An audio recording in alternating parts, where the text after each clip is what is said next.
స్వామ్యంలో కుటుంబం పదవులు పంచుకోవడానికి ఉందా? ఇప్పుడు పదవుల్లో భాగస్వామ్యం, అధికారంలో భాగస్వామ్యాలు ఉంటాయా? అది సబబేనా?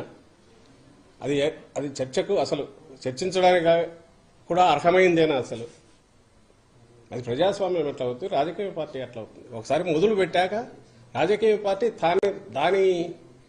దాని స్వరూపం అది తీసుకుంటుంది. ఆ ఒక స్వరూపం తీసుకున్నాక అందులో ముందు నుంచి పునాదుల దగ్గర నుంచి ఉన్న వాళ్ళు ఉంటారు, ఎదుగుతున్న కొద్ది మధ్యలో జాయిన్ వాళ్ళు ఉంటారు.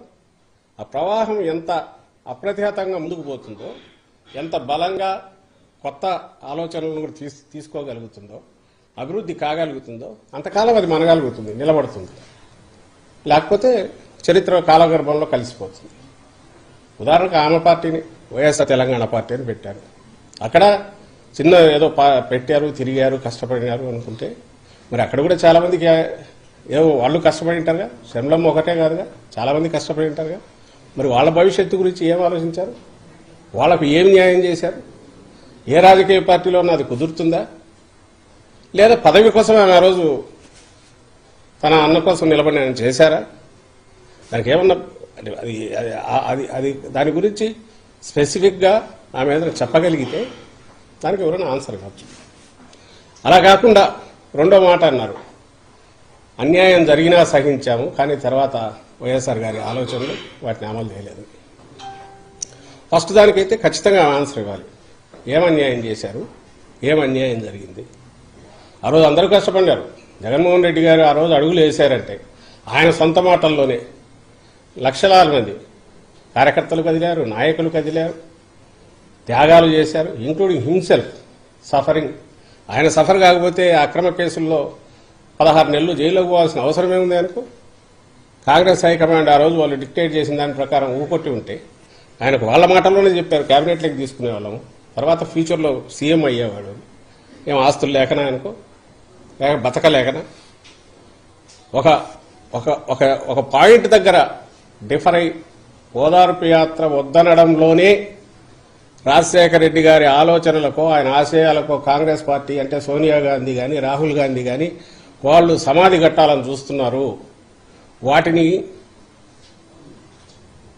సజీవంగా ఉంచాలి, ఆచరణలోకి చేతనైనంత తీసుకురావాలి అనే ఉద్దేశం అది కూడా ఇమిడి ఉంది దాంట్లో. రాజశేఖర రెడ్డి గారు ప్రేమించిన ప్రతి గుండె ఆయన ఎందుకు అభిమానించిందంటే ఆయనలో ఉన్న కరుణ, మానవత్వం, ఒక మంచి పరిపాలకుడుగా ఉండడము, మేలైన పాలకుడుగా తమ బాగోగులు చూసుకుంటున్నాడని ఏదైతే ఒక భరోసా ఉందో అది నేను ఆయన బిడ్డగా ఇవ్వాలి అని జగన్మోహన్ రెడ్డి గారు అనుకున్నది కూడా ఓదార్పులో ఉంది. అలాంటి ఓదార్పు యాత్రను ఎప్పుడైతే వాళ్ళు అడ్డుకున్నారో, కంటిన్యూ చేశాక హెరాస్మెంట్ ఏ స్టేజ్కి పోయిందో మీకు తెలుసు.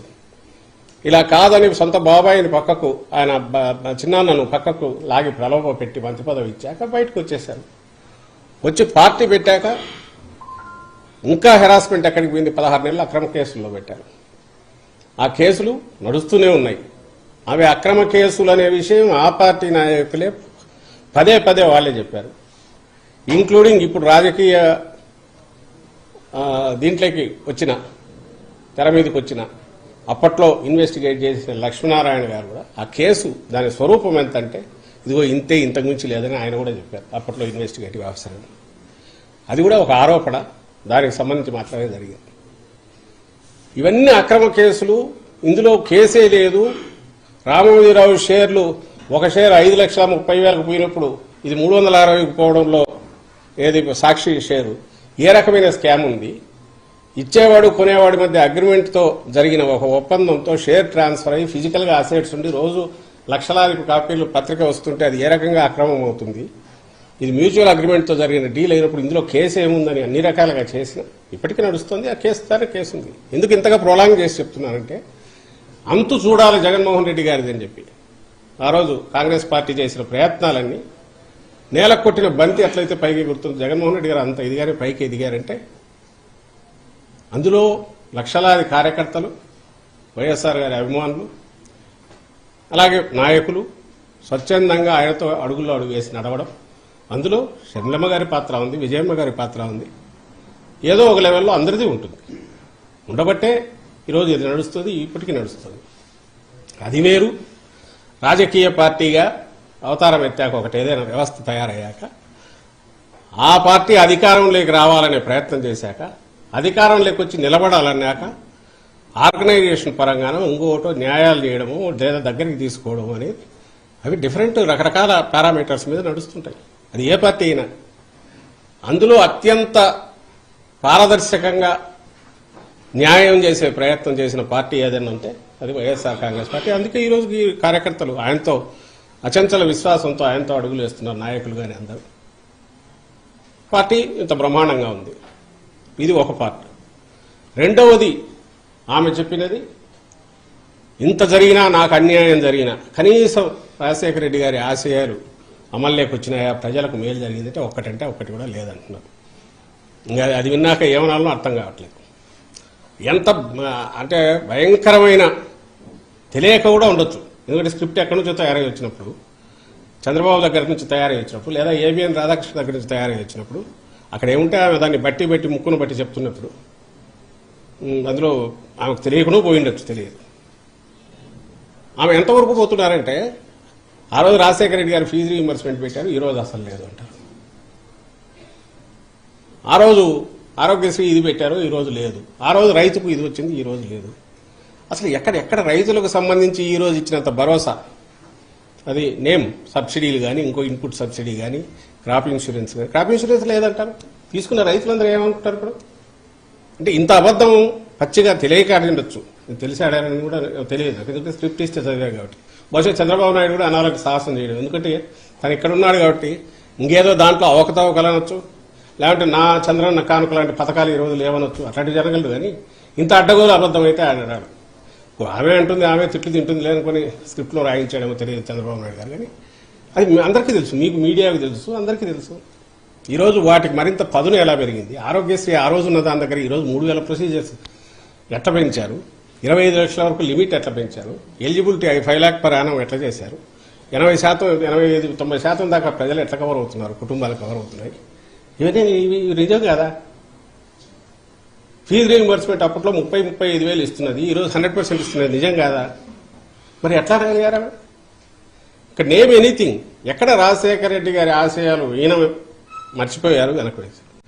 ఆయన మరింత పదునెక్కించారు, మెరుగుపరిచారు, వాటిని వ్యవస్థీకృతం చేశారు, ఇంక్లూడింగ్ డెలివరీ సిస్టమ్ కిందికి తీసుకెళ్లారు.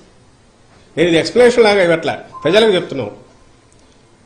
ఆమె అనే మాటల్లో ఆమె మిగిలిన వాళ్ళు ఎలాగో అంటున్నారు. ఈరోజు ఈ కేవలం జగన్మోహన్ రెడ్డి గారి చెల్లెలనే ఏకైక అర్హత, రాజశేఖర రెడ్డి గారి బిడ్డ జగన్మోహన్ రెడ్డి గారి చెల్లెల ఏకైక అర్హతతో సోనియా గాంధీ వాళ్ళు తెచ్చి ఈ పోస్ట్ ఇస్తే అక్కడి నుంచి ఇక్కడికి వచ్చి ఇమ్మీడియట్ మొదలు పెట్టి రోజు రోజుకు అటాక్ పెంచుతున్న దాంట్లో ఇంత అబద్ధాలు కనపడుతున్నాయి. ఇవి ప్రజలు గమనించాలి, ప్రజలకు చెప్తున్నాం. ఇంకో విషయం కూడా చెప్పదలుచుకున్నాం. షర్మిలమ్మ గారికి సంబంధించినంత వరకు 2.5 ఏళ్లు పార్టీ అక్కడ, నాకు తెలిసి 2.5 ఏళ్లు తెలంగాణలో పెట్టినట్టున్నారు, వైఎస్ఆర్ తెలంగాణ పార్టీ. సరే, ఆ స్టేట్కి వెళ్ళారు, పార్టీ పెట్టారు. అప్పుడు చాలామంది అడిగారు, మీ కామెంట్ ఏంది, మీది ఇది అని. ఆమె she chose her path and అక్కడ ఏదైనా చేసినా we wish her all the best అని చెప్పాము. ఆమె ఏమైనా మంచి ఇదైతే మా వైఎస్ఆర్ కుటుంబ సభ్యురాలుగా, జగన్మోహన్ రెడ్డి గారి చెల్లెలుగా సక్సెస్ అయితే హ్యాపీగానే ఫీల్ అవుతా ఉన్నాం. సరే, వాట్ ఎవర్ ది రీజన్స్, అది జర్నీ అయింది, సడన్ గా కట్ అయింది.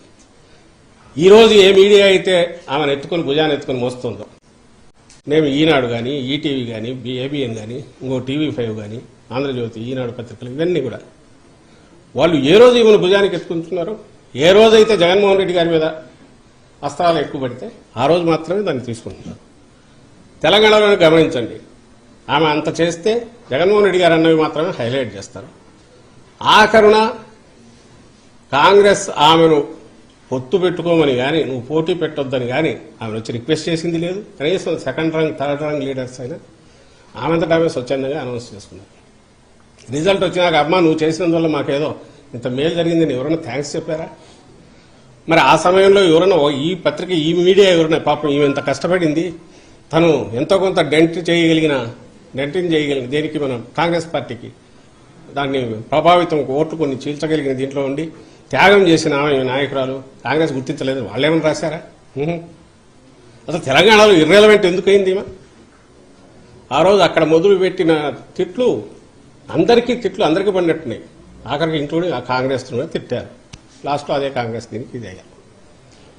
ఆ తర్వాత అక్కడ పార్టీ ఇది మూసివేశారు. అక్కడ నుంచి ఇక్కడ తెలంగాణలో ఈమె నిజంగా కాంగ్రెస్ కోసం ఎందుకు తిరగలే కాంగ్రెస్ పక్షాన? టీఆర్ఎస్ నిరంకుశమైన దీన్ని ఇచ్చేయాలనుకున్నప్పుడు కాంగ్రెస్ పక్షాన్ని ఎందుకు తిరగలేదు? న్యాయమైన ఇది ఉంది అన్నప్పుడు కాంగ్రెస్ని తీసుకురావాలనుకున్న దాంట్లో తన రోల్ ఎందుకు ప్లే చేయలే? ఆ రోజు వాళ్ళు ఎందుకు అడగలే? ఓపెన్గానే వద్దు, మాకు వద్దు, ఇక్కడ ఉండాల్సిన అవసరం లేదు వాళ్ళు ఎందుకు చెప్పారు? చెప్తే ఎందుకు సహించారు? ఈమె ఈ మధ్య ఇటీవల కూడా అక్కడ ముఖ్యమంత్రి రేవంత్ రెడ్డి ఆయన ఎవరు Radhakrishna open heart surgery open heart with Radhakrishna RK surgery అని వచ్చింది సార్, ఓపెన్ హార్ట్ విత్ ఆర్కేలో దాంట్లో మాట్లాడుతూ ఏమంటాడు? రాజశేఖర రెడ్డి గారు అప్పట్లో టీఆర్ఎస్ నుంచి మిగిలిన వాటి నుంచి వలసలను ప్రోత్సహించి డిఫెక్షన్స్ ప్రోత్సహించడం వల్ల ఇప్పుడు ప్రకృతి దాన్ని ఎట్లా కేర్ తీసుకోవాలని అట్లా తీసుకుంది. అర్థమేమండి? అంటే ఆయన మరణించింది దానివల్లనే కదా. వేరే మీనింగ్ ఏమొస్తుంది నాకు అర్థం కావట్లేదు. ప్రకృతికి ఈ డిఫెక్షన్స్కి సంబంధం ఏముంది? ప్రకృతి ఎక్కడ వర్షం పడి ఆగుతుంది పంటన అయిపోవడానికి. మరి అన్నప్పుడు ఆ పార్టీలో కనీసం అలాంటి పార్టీలో ఈ రోజుకు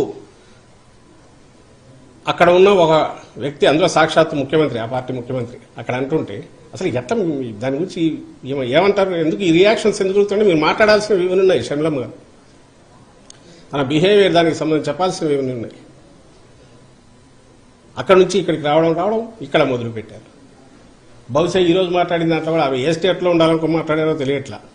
ఏది వైఎస్ఆర్ గారి ఆశయాలు అవి అమలు కావట్లేదు, ఈ రాష్ట్రంలో అసలు పాలన అనేది సరిగా లేదు, సంక్షేమం లేదు, ప్రజల మేలు గురించి పట్టించుకోవట్లేదని ఎప్పుడైతే అన్నారో అది ఆమె ఆంధ్రప్రదేశ్లో ఉండి మాట్లాడుతున్నా అనుకున్నారో లేక తెలంగాణలో మాట్లాడుకున్నారో నాకైతే అర్థం కాదు. ఇంత డొల్లతనంతో అసంబద్ధతతో కూడిన వీటి గురించి ఎందుకు రెస్పాండ్ కావాల్సి వస్తాం ఏమాత్రమన్నా అంటే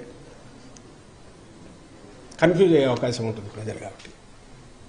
కాబట్టి ఈ జరిగిన దీంట్లో ఏదైనా ఉంటే ఆమెకు ఏదైనా అన్యాయం జరిగింది అనుకుంటే ఏం ఆశించి ఆమె తన అన్న కోసం తిరిగారో ఆమె చెప్పాలి, ఏం ఆశించి ఆశాభంగం కలిగిందో అది చెప్పాలి. రాజకీయాలనేవి కేవలం పదవులు పంపకం కుటుంబంలో పంచుకోవడానికా లేక అది ఒక పార్టీ అనేది హెల్దీగా ఉండాలంటే బ్రాడర్ డెమోక్రటిక్గా అందరూ ఇన్వాల్వ్ అయ్యి కుటుంబానికి అతీతంగా నడవాలన్నా ఏది ఆదర్శప్రాయమైంది? మీరు మీడియా కూడా ఆలోచించాలి. ఈరోజు జగన్మోహన్ రెడ్డి గారు వేస్తున్న అడుగులు కానీ పార్టీని నడుపుతున్న తీరు కానీ ప్రభుత్వంలో కుటుంబానికి సంబంధించి పరిమితం చేయడం కానీ ఎక్కడికక్కడ చేయడం అనేది అదే ఆదర్శప్రాయమైంది. ప్రజలు ఎన్నుకున్నది రాజకీయ పార్టీని, ఆ పార్టీ నాయకుడుగా అధినేతగా జగన్మోహన్ రెడ్డి గారి ఆలోచనలు నచ్చింది. And regional party more so in regional party ఎవరైతే దాన్ని హెడ్ చేస్తున్న నాయకుడు ఉన్నాడో ఆయన ఆలోచనలు, ఆయన వ్యవహార శైలి, ఆయన ఇవి దిశానిర్దేశం చేస్తాయి. ఆయన వాటిని బట్టే ప్రజలు కూడా జడ్జి చేసుకుంటారు. ఆ జడ్జి చేసుకోవడంలో జగన్మోహన్ రెడ్డి గారు ఒకరు, ఆయన ఇంకొక వారసత్వం కానీ ఇంకోటి కానీ అటు ఇటు లేదు, లేదా కుటుంబంలో పదవుల కోసం ఆయన ఇచ్చేయట్లేదు, పార్టీని హెల్దీగా ఉంచడానికి ఇలాంటి బంధాలకన్నిటికీ అతీతంగా నడుపుతున్నాడు అనేది ఆదర్శప్రాయమైంది. అది వద్దని ఆమె అనుకుంటుంటే అది చెప్పాలి, లేదు ఇట్లే ఉండాలి, దాంట్లో నాకు ఇంత వాటా రావాలని అనుకున్నాను, రాలేదంటే అదన్నా స్పెసిఫై చేయాలి.